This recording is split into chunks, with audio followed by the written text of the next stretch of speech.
Pada kesempatan ini, kita semuanya patut bersyukur bahwa berdasarkan pengumuman quick count sampai saat ini menunjukkan bahwa Jokowi JK pada titik penghitungan adalah menang.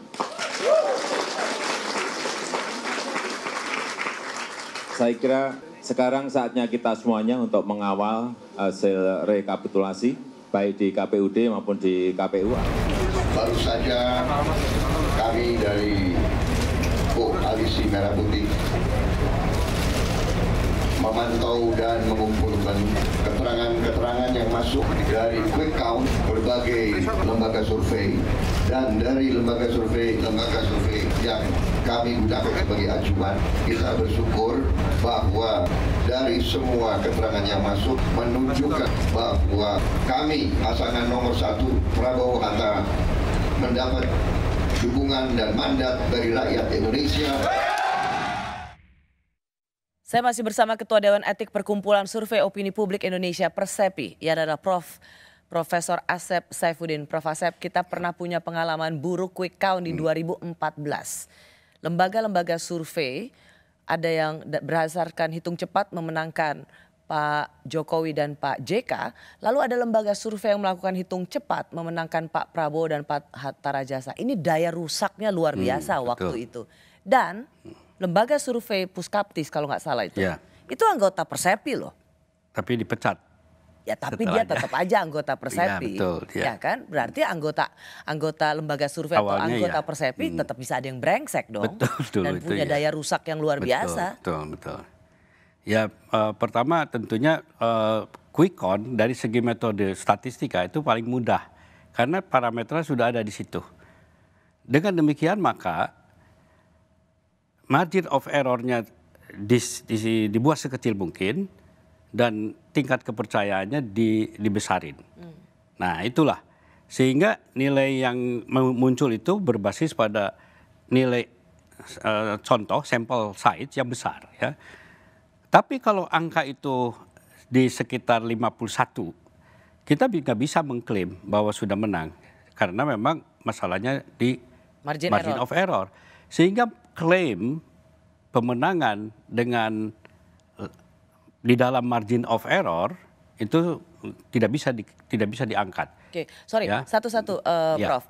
Ini untuk hitung cepat. Tapi saya ingin gini, kita akan bisa punya pengalaman buruk lagi nggak bahwa ada lembaga survei yang di bawah Persepi ini punya quick count atau hitung cepat yang berbeda satu sama lainnya. Yang satu menang, yang satu putaran, yang satu 2 putaran, yang ini yang menang.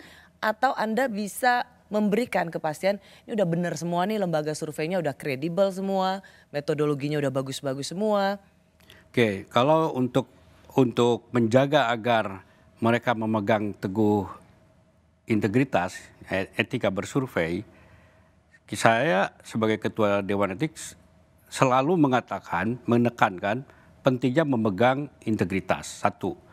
Yang kedua kejujuran, yang ketiga metodologi, jangan dipermainkan. Itu dari sekarang sudah mulai kita mengatakan itu. Dari sini sepertinya Prof ingin mengatakan bahwa harusnya tidak akan terjadi hasil hitung cepat 14 Februari nanti yang sangat drastis perbedaannya. Harusnya enggak? Ya harusnya enggak. Oke. Kalaupun berbeda itu di dalam margin of error, bukan keluar dari batas. Itu penting. Jangan sampai gini Prof.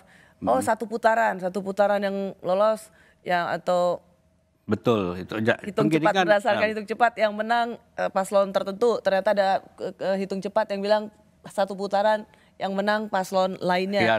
Wah itu bahaya dan masyarakat kan tidak paham detailnya kan, itu berbahaya. Menurut saya jangan ada klaim berapapun persentasenya gitu. Dari Persepi saya sudah sering katakan kalau nanti di quick count karena metodenya paling mudah, parameternya sudah ada, hati-hati.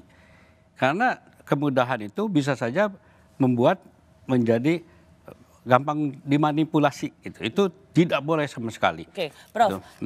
Kan pada tahun 2014, 2019 yang membedakan adalah paslonnya hanya 2. Sehingga kalau lebih dari 51, 52 maka paling tidak sudah kelihatan pemenangnya meskipun itu belum bisa dianggap hasil final. Betul. Kalau dengan 3 paslon ini katakan 1 putaran, berapa minimal yang harus dimiliki oleh paslon yang menang di 1 putaran berdasarkan hitung cepat. Tadi Prof.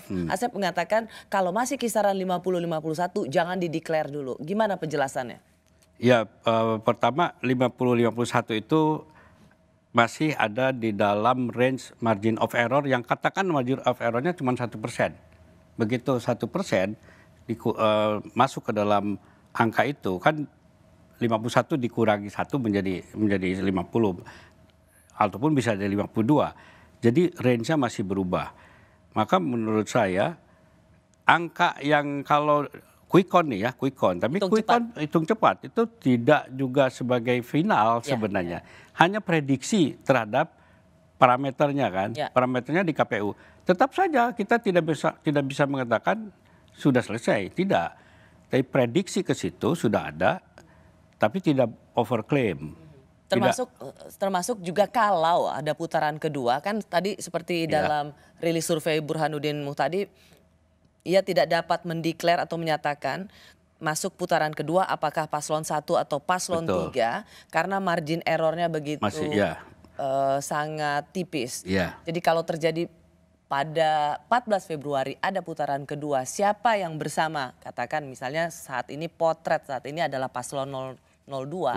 Apakah kalau nanti siapa yang mendampingi marginnya tipis antara 1 dan 3, maka juga tetap harus menunggu KPU ya. Betul. Siapa yang akan masuk di putaran kedua? Tidak ada legitimasi, tidak ada legitimasi dari quick count menentukan. Dari segi hukum, legitimasinya tidak ada. Prediksi boleh.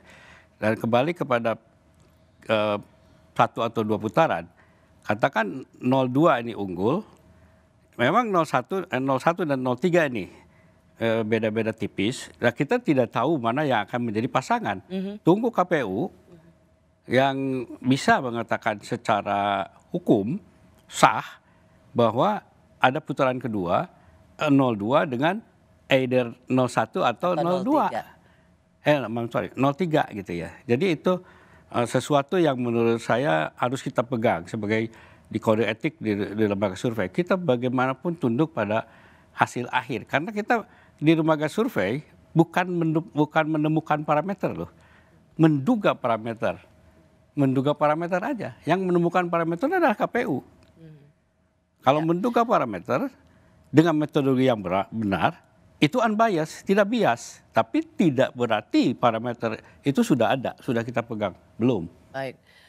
Terima kasih Prof. Asep karena Anda menjelaskan, semoga ini mencerahkan para penonton kita untuk melihat hasil survei. Karena angka itu atau data itu suci, tapi kemudian bagaimana menerjemahkan data itu